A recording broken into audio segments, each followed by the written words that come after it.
بسم اللہ الرحمن الرحیم۔ ناظرین، welcome to knowledge bugs. Tahir خاموش کھڑا تھا۔ اس کے کانوں میں ابھی تک ثریا کے الفاظ گونج رہے تھے۔ وہ تصور میں ثریا کے ساتھ کسی بلند مینار پر کھڑا نیچے جمع ہونے والے لاکھوں انسانوں کو جہاد کا سبق دے رہا تھا۔ تصور کی ایک اور جہت کے بعد وہ ایک پہاڑی کے دامن میں پہنچ گیا، جہاں خضر و پھول مسکراتے تھے، مہکتی ہوئی ہوائیں اٹکیلیاں کرتی تھیں اور پہاڑی ندیاں مسرت کے نہ ختم ہونے والے گیت گاتی تھیں۔ ثریا یہاں بھی اس کے ساتھ تھی اور وہ ندی کے کناروں پھولوں کی سیج پر لیٹ کر اس کے میٹھے اور سہانے گیت سن رہا تھا۔ پھر وہ میدان کارزار میں تھا اور ثریا اس کے زخموں پر پٹی کر رہی تھی۔ کئی دنوں کے بعد پہلی بار اسے ایک اور لڑکی کا خیال آیا۔ یہ صفیہ تھی، شاید اس لیے کہ ثریا اور صفیہ میں کوئی خاص بات مشترکہ تھی، یا شاید اس لیے کہ ثریا سے پہلے اس کے ذہن میں صرف صفیہ کا دھندلا سا خاکہ تھا۔ صفیہ کے متعلق اس نے اس سے زیادہ کبھی نہیں سوچا تھا کہ اسے اس کے ساتھ غائب درجہ کی ہمدردی تھی، ایک ایسی ہمدردی جو کسی انعام کی محتاج نہیں ہوتی۔ وہ اپنے دل میں کوئی خلش یا دھڑکن محسوس کیے بغیر صفیہ کے متعلق سوچ سکتا تھا، لیکن ثریا کے متعلق اس کے احساسات مختلف تھے۔ وہ اسے اپنی بے پناہ قوت تذکیر کے ساتھ اس کے دل و دماغ پر حاوی ہو چکی تھی، تاہم اسے یہ اطمینان تھا کہ بلک سے ان کے مستقبل کے راستے جدا ہو جائیں گے اور اس کے دل میں صرف ایک جوش گوار یاد ہی باقی رہ جائے گی، اور یہ یاد بھی شاید اسے زیادہ دیر پریشان نہ کرے۔ تیمور تھوڑی دیر غور سے اس کی طرف دیکھتا رہا۔ بالآخر وہ بولا، تم پریشان کیوں ہو؟ اگر کہو تو اس معاملے میں تمہاری رہنمائی کر سکتا ہوں۔ نہیں نہیں، طاہر نے چونک کر کہا، ابھی نہیں، ابھی میری زندگی میں ان باتوں کا وقت نہیں آیا۔ صبح کی نماز کے بعد طاہر، ثریا اور اسماعیل نے سفر کی تیاری کی۔ تیمور نے تھکے ہوئے گھوڑوں کے بدلے انہیں 3 تازہ دم گھوڑے دے دیے۔ طاہر نے بیت المال کی اشرفیاں تیمور کے سپرد کیں۔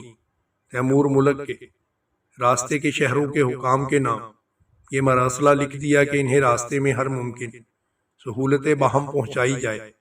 اس کے علاوہ اس نے ابتدائی 2 منازل میں خطرہ محسوس کرتے ہوئے 20 سواروں کو ان کی حفاظت کے لیے روانہ کر دیا۔ رخصت کے وقت طاہر سے مصافحہ کرتے وقت تیمور نے کہا، میرا مکتوب تمہیں نہ صرف بغداد تک پہنچنے میں مدد دے گا، بلکہ حالات نے تمہیں واپس آنے پر امادہ کیا تو بھی تمہارے کام آئے گا، اسے سنبھال کے رکھنا۔ اس کے بعد ثریا سے مخاطب ہوا، میری بہن، آپ کو راستے میں انشاءاللہ کوئی پریشانی نہیں ہوگی۔ آپ کا رفیق سفر ایک ایسا نوجوان ہے جو ایک دفعہ میری جان بچا چکا ہے، میں انہیں جانتی ہوں۔ ثریا نے کہتے ہوئے طاہر کی طرف دیکھا اور آنکھیں جھکا لی۔ اس کے چہرے پر حیا کی سرخی یہ کہہ رہی تھی، آپ انہیں مجھ سے زیادہ نہیں جانتے۔ سارا دن سفر کرنے کے بعد یہ لوگ شام کے وقت ایک فوجی چوکی پر ٹھہر گئے۔ دوسری شام ایک شہر میں پہنچ کر طاہر نے محافظ دستے کو واپس بھیج دیا۔ شہر کے حاکم نے تیمور کا مکتوب دیکھ کر ان کی کافی آؤ بھگت کی۔ صبح جب ثریا حاکم شہر کے گھر کی عورتوں کو الوداع کہہ کے باہر نکلی تو وہ مردانہ لباس کی بجائے عورتوں کا لباس پہنے ہوئے تھی۔ جب وہ گھوڑوں پر سوار ہو کر شہر سے باہر نکلے تو ثریا نے شرماتے ہوئے کہا، میں نے لباس اس لیے تبدیل کیا ہے کہ اب ہمیں راستے میں کسی قسم کا خطرہ نہیں ہے۔ میں نے سنا ہے کہ تاتاری اپنی پوری قوت کے ساتھ سمرقند اور بخارا کا رخ کر رہے ہیں۔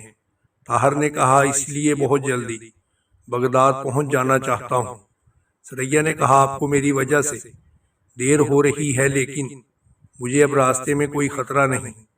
اگر آپ مناسب خیال کریں تو میں اگلے شہر کے حاکم سے کہوں گی کہ مجھے بلخ پہنچانے کا انتظام کر دے اور آپ وہاں سے سیدھے بغداد روانہ ہو جائیں۔ نہیں نہیں، اسماعیل نے کہا، آپ کو بلخ پہنچنے سے پہلے نہیں جانے دوں گا۔ یہ دراصل ثریا کے دل کی آواز تھی۔ طاہر نے کہا، اچھے بھائی، میں تمہارے لیے غزنی تک جانے کے لیے بھی تیار ہوں۔ اسماعیل نے کہا، خدا مجھے بلخ سے آگے نہ لے جائے، گھوڑے پر بیٹھے بیٹھے میری ٹانگیں شل ہو گئی ہیں، لیکن بلخ میں آپ کو چند دن ہمارا مہمان رہنا پڑے گا۔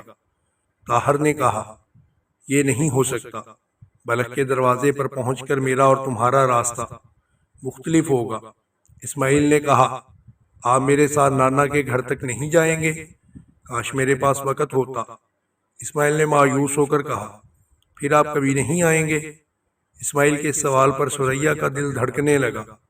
طاہر نے قدرے تذبذب کے بعد جواب دیا، اگر مجھے زندگی میں کوئی فرصت کا لمحہ مل سکا تو انشاءاللہ ضرور آؤں گا، تو پھر بلخ میں ہمارا گھر ضرور دیکھتے جائیں۔ تمہارے نانا کا کیا نام ہے؟ عبد الرحمن۔ طاہر اور اسماعیل دیر تک باتیں کرتے رہے اور ثریا اپنے دل میں بار بار طاہر کا یہ فکرہ دہراتی رہی، اگر مجھے زندگی میں کوئی فرصت کا لمحہ مل سکا تو انشاءاللہ ضرور آؤں گا۔ اور اس کا دل بار بار یہ سوال پوچھ رہا تھا کہ کیا اس نے یہ بات فقط اسماعیل کی تسلی کے لیے کہی ہے، یا اسے یہ معلوم ہے کہ اسماعیل سے کہیں زیادہ کسی اور بغداد آنے والوں کا قافلے کا انتظار رہے گا۔ اب تک طاہر کی زبان سے اس نے ایسا لفظ نہیں سنا تھا جس سے اس پر ظاہر ہوتا کہ زندگی کی بلند منازل کی طرف قدم اٹھاتے ہوئے اس کے دل میں اپنے راستے کی بھولی ہوئی منزل کے ساتھی کی یاد باقی رہے گی۔ اسے طاہر کے بلند نصب العین پر فخر تھا، وہ اس کی شخصیت کو ہر لحاظ سے قابل احترام سمجھتی تھی۔ اسے اس بات پر مسرت تھی کہ اس میں مردانگی کے تمام جوہر موجود تھے۔ اس کی نگاہوں میں نیکی، شرافت، شجاعت اور پاکیزگی تھی۔ وہ سب کچھ تھا جس کی قوم کو ضرورت تھی، اور اس کے ساتھ ہی وہ سب کچھ جانتا تھا جس کی ثریا تمنا کر سکتی تھی۔ جوں جوں منزل قریب آ رہی تھی، دونوں کے دل کی خلش میں اضافہ ہو رہا تھا۔ شاید دونوں کی یہ شکایت تھی کہ وہ ایک دوسرے کے دل کی کیفیت سے اب تک کیوں بے خبر ہیں۔ وہ ایک دوسرے کو دیکھنا چاہتے، لیکن ان کی آنکھیں اوپر اٹھنے سے انکار کر دیتی۔ وہ کوئی بات کرنا چاہتے، لیکن ان کی زبانیں گنگ ہو جاتی۔ آخر ایک دن وہ ایک چوراہے پر کھڑے تھے جہاں بغداد اور بلخ کو جانے والے راستے ایک دوسرے سے جدا ہوتے تھے۔ اسماعیل کا گھوڑا چند قدم آگے تھا۔ اس نے مڑ کر پیچھے دیکھا اور کہا، آپ یہاں کیوں کھڑے ہو گئے؟ آئیے نا۔ طاہر نے کہا، ٹھہرو اسماعیل، مجھ سے اب گھوڑے پر نہیں بیٹھا جاتا۔ یہ کہتے ہوئے اسماعیل گھوڑے سے اتر کر اس کی باگ پکڑ کر چند قدم پیدل چلنے کے بعد ایک پتھر پر بیٹھ گیا۔ ثریا نے طاہر کی طرف دیکھا اور کہا، اس کا خیال ہے کہ آپ گھر تک ہمارے ساتھ جائیں گے؟ طاہر نے کہا، آپ میری طرف سے اسے سمجھا دیں، یہاں سے رخصت کریں، میں شام سے پہلے ایک منزل طے کر لوں گا۔ ثریا نے مغموم لہجے میں کہا، میں اسے سمجھا دوں گی۔ اچھا، خدا حافظ۔ ثریا کے ہونٹ کپ کپا اٹھے۔ اس میں خدا حافظ کہنے کی کوشش کی، لیکن اس کا گلا بیٹھ گیا، زبان رک گئی اور آنکھوں میں آنسو بھر آئے۔ طاہر نے گھوڑے کی باگ موڑنے کا ارادہ کیا، لیکن ہاتھوں کو جنبش نہ ہوئی۔ ثریا نے کہا، اس کے ساتھ ہی اس کی آنکھوں سے آنسو ابل پڑے۔ ثریا، طاہر نے کہا، اس درخت کی طرف دیکھو، باقی تمام درختوں کے پتے جھڑ چکے ہیں، لیکن وہ ابھی تک سبز ہے۔ ثریا نے مڑ کر دوسری طرف دیکھا۔ طاہر نے کہا، اب میری طرف نہ دیکھنا، میں تم سے کچھ باتیں کہنا چاہتا ہوں۔ ثریا نے کہا، کہیے۔ اگر آپ میرے آنسوؤں سے متاثر ہوئے ہیں تو یقین کیجیے، یہ تو شکر کے آنسو ہیں، اور اپنے محسن کو آنسوؤں کے سوا کیا دے سکتی ہوں۔ طاہر نے کہا، ثریا، یہ نہ سمجھو کہ تمہارے جذبات سے واقف نہیں، اور یہ بھی نہ سمجھو کہ میرے دل میں ان آنسوؤں کی کوئی قیمت نہیں۔ میری صاف بیانی سے غلط اندازہ نہ لگانا، میں یہ باتیں اس لیے کہہ رہا ہوں کہ ایسے پرآشوب زمانے میں کہنے اور سننے کا موقع بار بار نہیں ملتا۔ میں کل دوبارہ ملنے کی توقع پر آج تم سے جدا ہو رہا ہوں۔ ہو سکتا ہے کہ وہ کل بہت جلد آ جائے، یہ بھی ہو سکتا ہے کہ اس کل کے انتظار میں کئی برس بیت جائیں، اور یہ بھی ممکن ہے کہ وہ کل کبھی نہ آئے۔ بہرحال اگر قدرت نے ہمیں زندگی کے چوراہے پر پھر ایک بار اکٹھا کر دیا تو میں زندگی کی آخری منزل تک تمہاری رفاقت اپنے لیے قدرت کا سب سے بڑا انعام سمجھوں گا۔ سرے دست میں تمہیں یہ بتانے کی ضرورت نہیں سمجھتا کہ میرا فرض مجھے بغداد بلا رہا ہے، اور اس کے بعد میں تاتاریوں کے خلاف خوارزم کے ہر مورچے پہ پہنچنا اپنا فرض سمجھوں گا۔ تم اس وقت کے لیے دعا کرو جب میں فتح کی خبر لے کر بلخ پہنچوں، جب میری قبا میرے خون سے رنگین ہو اور میرے چہرے پر زخموں کے نشان ہوں۔ ثریا نے مڑ کر طاہر کی طرف دیکھا اور کہا، میں آپ کا انتظار کروں گی۔ کاش میں ان مورچوں پر آپ کا ساتھ دے سکتی۔ اس کی آنکھوں میں امید کی روشنی تھی اور طاہر محسوس کر رہا تھا کہ چاند بادلوں کے نقاب سے اچانک باہر نکل آیا ہے۔ ایک لمحہ توقف کے بعد ثریا بولی، اب میں آپ سے ایک درخواست کروں گی۔ کہو۔ آپ نانا کے گھر تک ہمارا ساتھ ضرور دیں۔ میں آپ کو صرف ایک بار وہ دروازہ دکھانا چاہتی ہوں جو آپ کے لیے ہر وقت کھلا رہے گا، تاکہ آپ جب بلخ آئیں تو ہمارے گھر کا کوئی آدمی یہ خیال نہ کرے کہ آپ اجنبی ہیں۔ آپ نانا سے ملیں، وہ خوش ہوں گے۔ میں وعدہ کرتی ہوں آپ کو آج نہیں تو کل علیہ صبح ضرور روانہ کر دوں گی۔ مجھے یہ یقین ہے آپ 2 دن کا سفر 1 دن میں طے کر سکتے ہیں میرے لیے۔ طاہر نے کہا، چلیے۔ اسماعیل چھوٹے چھوٹے کنکر اٹھا کر ایک پتھر کا نشانہ کر رہا تھا۔ طاہر اور ثریا کو قریب آتے دیکھ کر وہ اٹھا اور پھر سے گھوڑے پر سوار ہو گیا۔ شیخ عبد الرحمن دوہرے جسم اور موٹے دماغ کا ایک متمول تاجر تھا۔ اس کا مکان بلخ کے چند شاندار عمارتوں میں سے ایک تھا۔ اس کا وسیع کاروبار دور دراز کے شہروں میں پھیلا ہوا تھا، جس کے تجارتی قافلے بخارا اور بغداد سے لے کر دہلی تک آتے جاتے تھے۔ رہائشی مکان کے ساتھ ایک اور وسیع عمارت میں اس کا دفتر تھا۔ تاتاریوں کے حملے نے اسے خوارزم سے کاروبار سمیٹنے پر مجبور کر دیا تھا۔ بخارا اور سمرقند سے اس کے قاصر نہایت پریشان کن خبریں لا رہے تھے۔ چند ہفتے پہلے اس نے بلخ کو محفوظ سمجھتے ہوئے اپنا مال و متاع وہاں جمع کرنا شروع کر دیا تھا، لیکن اب وہ اپنا قیمتی مال و اسباب غزنی بھیج رہا تھا۔ طاہر کو جس کمرے میں ٹھہرایا گیا وہ بیش قیمت ایرانی قالینوں اور کم خواب کے پردوں سے آراستہ تھا۔ اس نے اسماعیل کے ساتھ پاس کی مسجد میں مغرب کی نماز ادا کی اور شہر کی پررونق بازار کا ایک چکر لگانے کے بعد واپس آ گیا۔ وہ اسماعیل کے ساتھ باتیں کر رہا تھا کہ کمرے میں خلیفہ ایک معمر خاتون داخل ہوئی۔ اسماعیل نے جلدی سے اٹھتے ہوئے کہا، نانی جان آئی ہیں، نانی جان آئی ہیں۔ طاہر بھی اٹھ کر ادب کے ساتھ کھڑا ہو گیا۔ حنیفہ کی آنکھوں سے حزن و ملال ٹپکتا تھا۔ اس نے آتے ہی کسی تمہید کے بغیر کہا، نوجوان، میں تمہارا شکریہ ادا کرتی ہوں۔ تم نے ہم پر بہت بڑا احسان کیا ہے، خدا تمہیں اس کی جزا دے گا۔ طاہر نے جواب دیا، میں اپنے آپ کو شکریہ کا مستحق نہیں سمجھتا، یہ میرا فرض تھا۔ مجھے اسماعیل کے والد کے متعلق افسوس ہے۔ حنیفہ نے گردن اوپر اٹھائی اور کہا، وہ مرا نہیں، شہید ہوا ہے۔ مجھے اس سے یہی توقع تھی۔ مجھے ثریا نے بتایا کہ تم علیہ صبح بغداد روانہ ہو جاؤ گے۔ میں تمہیں ضروری کام سے روکنا نہیں چاہتی، لیکن اگر پھر کبھی اس راستے سے گزر ہوا تو اس گھر کو اپنا گھر سمجھو۔ بغداد پہنچ کر یہ نہ بھول جانا کہ بلخ میں ایک عرب ماں تمہیں اپنا بیٹا سمجھتی ہے۔ پھر وہ اسماعیل کی طرف متوجہ ہوئی، بیٹا تمہارے نانا نے کہلا بھیجا ہے کہ وہ مہمان کے ساتھ کھانا کھائیں گے، زیادہ دیر انتظار نہ کرنا۔ ان کے پاس بہت سے تاجر آئے ہوئے ہیں، ممکن ہے کہ وہ یہاں آنا بھول ہی جائیں۔ کمرے سے نکلتے ہوئے حنیفہ دروازے پر رکی اور طاہر کو آواز دی، اور طاہر کے دل میں ایک خفیف سی دھڑکن پیدا ہوئی۔ یہ ثریا کی آواز تھی۔ اسماعیل دروازے سے پردہ ہٹا کر ساتھ والے کمرے میں داخل ہوا اور تھوڑی دیر بعد واپس آ کر بولا، آپا کا خیال ہے کہ شاید نانا جان کو آنے میں دیر ہو جائے، چلیے آپ کھانا کھا لیں۔ طاہر نے کہا، کیا یہ بہتر ہوگا کہ ہم تھوڑی دیر اور ان کا انتظار کر لیں؟ اسماعیل نے جواب دیا، نانا جان کا کچھ پتہ نہیں۔ نانی جان کہتی ہیں کہ وہ کبھی کبھی آدھی رات تک دفتر میں حساب کتاب دیکھتے رہتے ہیں۔ بہت اچھا۔ طاہر یہ کہہ کر اٹھا اور اسماعیل کے ساتھ برابر کے کمرے میں داخل ہو گیا۔ دسترخوان پر انواع و اقسام کے کھانے سجے ہوئے تھے۔ ایک حبشی غلام ادب سے ہاتھ باندھ کر ایک کونے میں کھڑا تھا۔ تکلفات میں یہ دسترخوان بغداد کے کسی امیر کے دسترخوان سے کم نہ تھا۔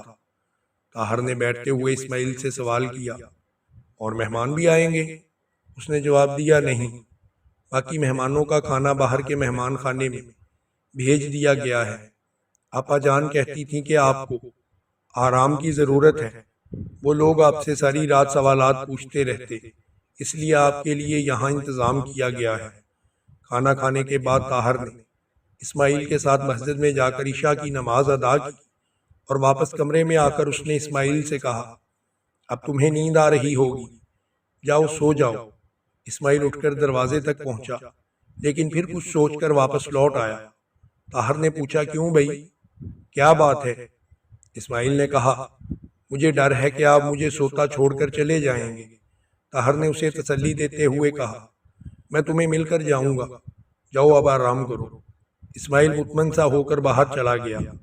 نوکر نے انگیٹھی میں جلتی ہوئی آگ اور لکڑیاں لا کر پھینک دی اور طاہر کرسی سے اٹھ کر بستر پر لیٹ گیا۔ ابھی وہ نیم خوابی کی حالت میں ہی تھا کہ اسماعیل پھر کمرے میں داخل ہوا اور اس نے کہا نانا جان آپ سے ملنے کے لیے آ رہے ہیں۔ طاہر اٹھ کر بیٹھ گیا۔ تھوڑی دیر بعد ایک درمیانے قد کا موٹا تازہ معمر آدمی کمرے میں داخل ہوا۔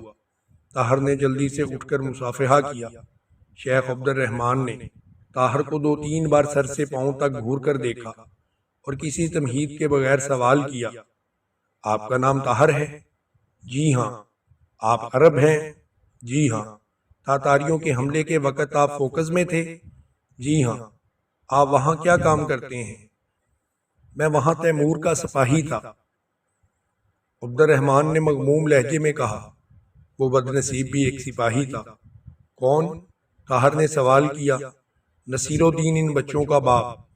میں نے اپنی بیوی کو بہت سمجھایا تھا کہ ایک سپاہی کے ساتھ میری لڑکی کی شادی نہ کرو۔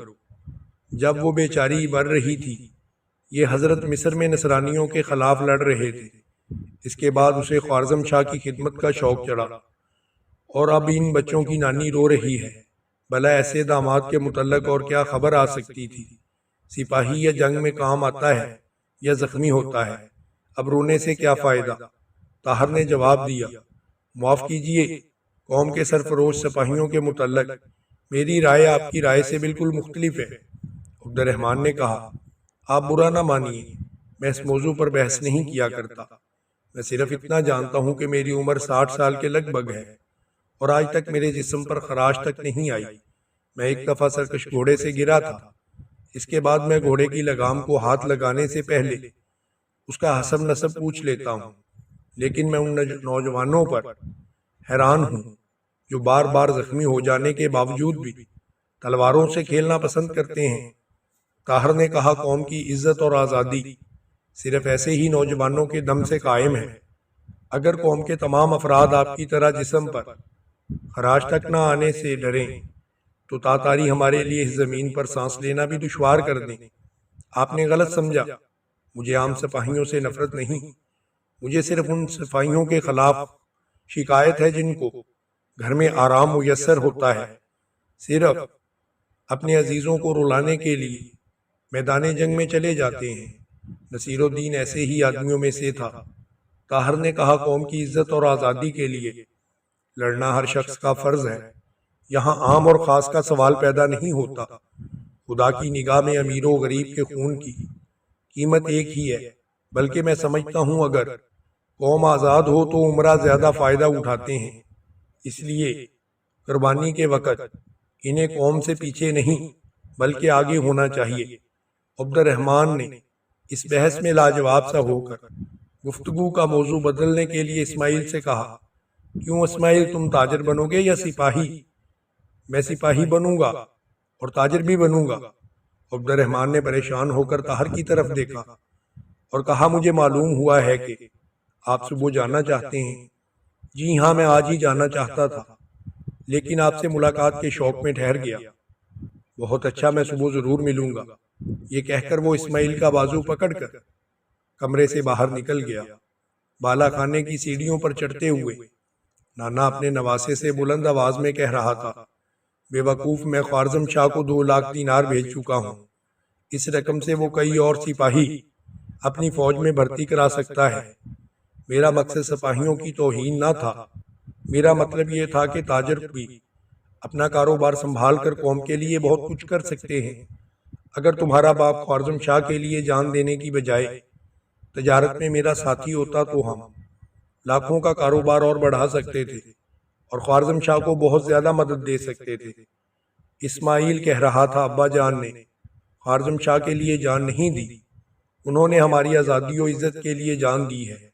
اور وہ غصے سے کانپتی ہوئی آواز میں کہہ رہا تھا، اس لیے تو وہ تمہیں تنہا چھوڑ کر چلا گیا تھا۔ خدا کا شکر کرو کہ اس نوجوان کو تمہاری مدد کے لیے بھیج دیا، ورنہ نامعلوم تمہارا کیا حشر ہوتا۔